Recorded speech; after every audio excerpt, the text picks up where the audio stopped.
So the main difficulty in actually doing these area problems is usually figuring out what the bounds ought to be. They're usually pretty kind about the things you're going to integrate. Otherwise, the bounds get really ridiculous. If I graph negative 4x squared plus 2x plus 6, it's an upside-down parabola. It says graph the part above the x-axis. So I'm trying to find this area in here. We've already practiced doing approximations with Riemann sums, and we've also shown how to deal with it with fn int, as long as I know what the bounds are. So how do you find the bounds? Well, two ways. You can do calc zeros, so second trace zeros, or you can try and factor it. So I'm going to factor a negative 2 out.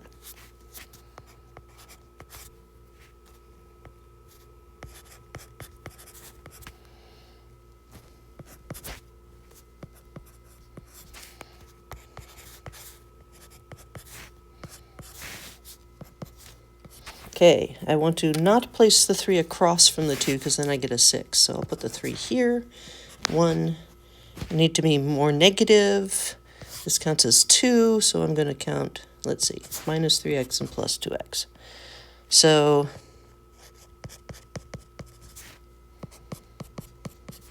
x is 1.5 or negative 1. So that's sort of the hard part.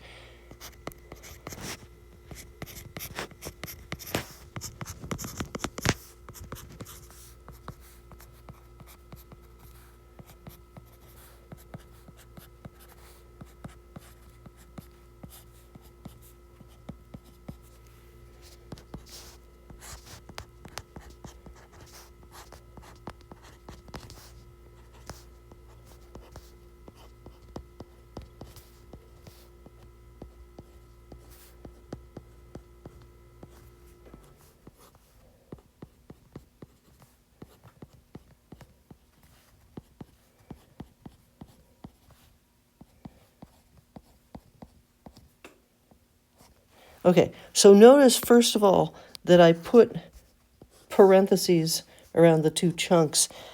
When you're trying to evaluate these things, you can make yourself crazy if you don't, first of all, subtract properly, and second, if you try and simplify while you're plugging things in. Okay, my suggestion,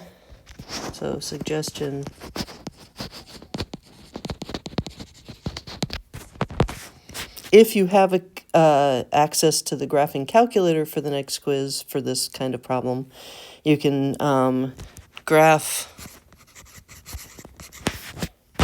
negative 4/3 x cubed plus x squared plus 6x and trace.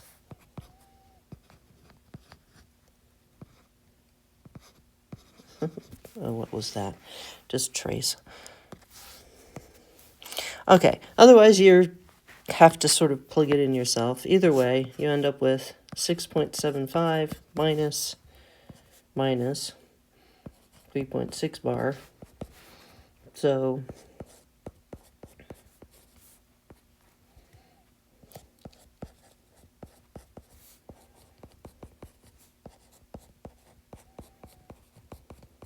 you can check it with fn int. All right. So this integral is going to be from something to 1. It's not 0. So I have to find the left bound. So we graph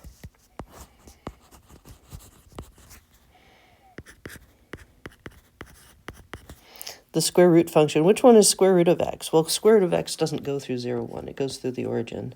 So this is root x. e to the negative 3x is there.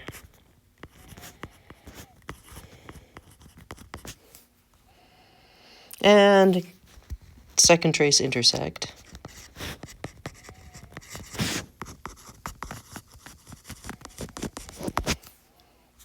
There's no way to do that one by hand.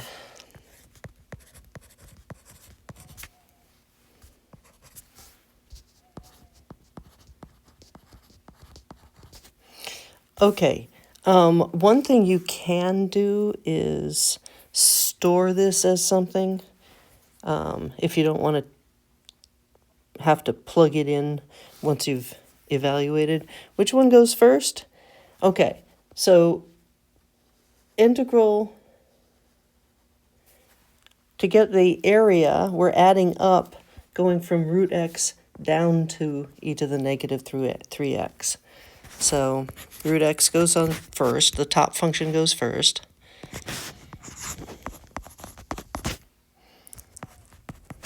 Okay, technical parentheses so that everything gets the dx. Let's see, I'm not going to rewrite this, but this, remember, this is x to the 1/2. So 2/3 x to the 3/2 minus e to the negative 3x over negative 3. Don't forget the unchain rule.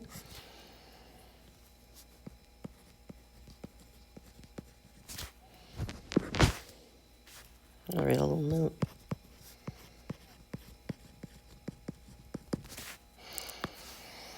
Okay, right. Remember, the derivative of e to the negative 3x multiplies by negative 3. The antiderivative divides. So we plug things in.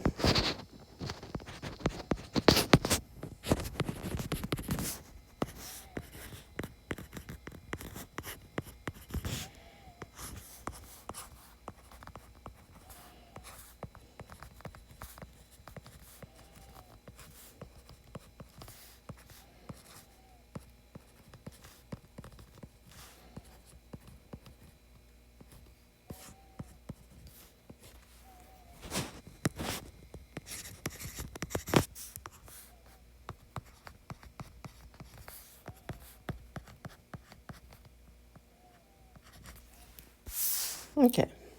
Next, find the area between these two curves. This is an upside-up parabola. Oops, that was a bad diagonal line. Straight up and down axes.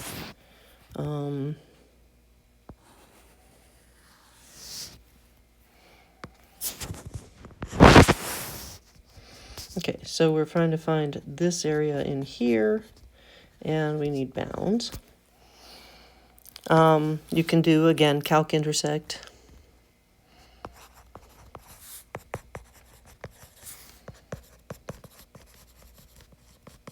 Or figure out where the two curves are equal to each other. Move everything over. Adding 7, we get this. If the middle term is odd, we have to be doing 4 and 1, so. And they'll both be negative, so x is 4, or 1. Oh, look at that. Okay, so now it's time to set up the integral.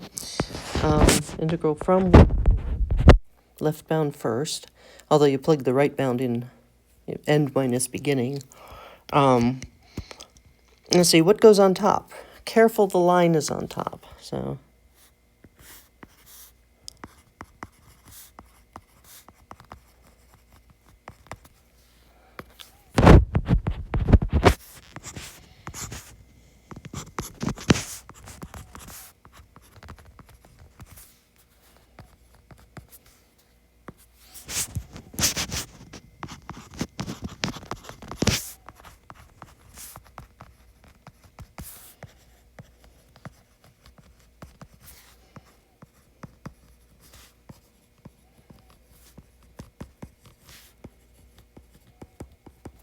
Don't forget you don't want to only subtract the x squared, so subtract properly.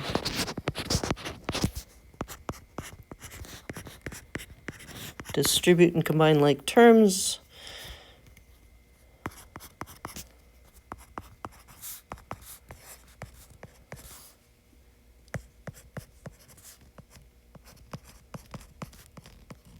Is it a coincidence that this is just the opposite of what I did when I factored? No, it's not.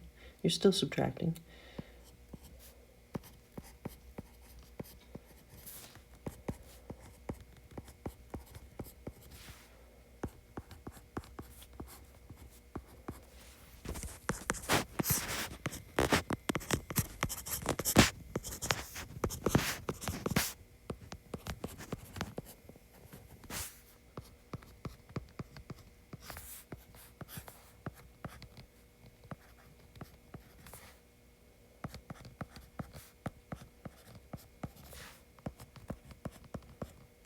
Notice I even put the ones in.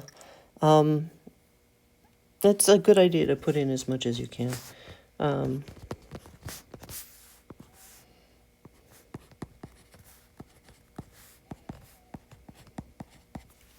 When you do it on the calculator, you end up with 4.4999999. Well, that's because the calculator doesn't actually integrate, it just does really, really cheap Riemann sums. Okay, next, let's see.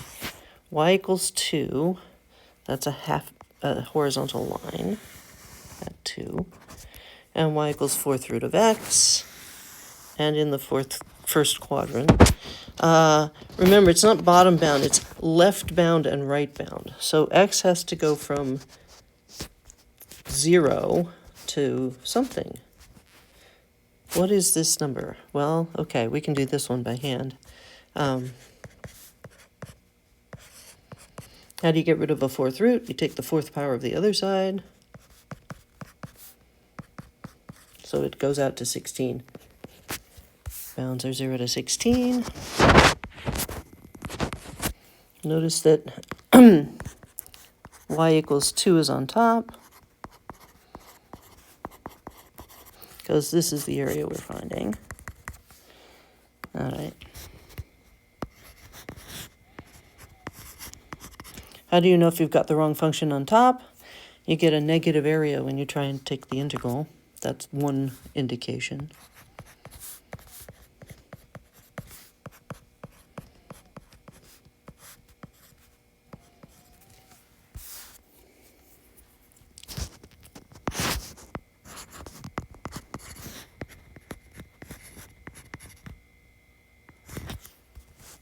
Oh, sorry. What am I doing? 4/5. 16 to the 5/4.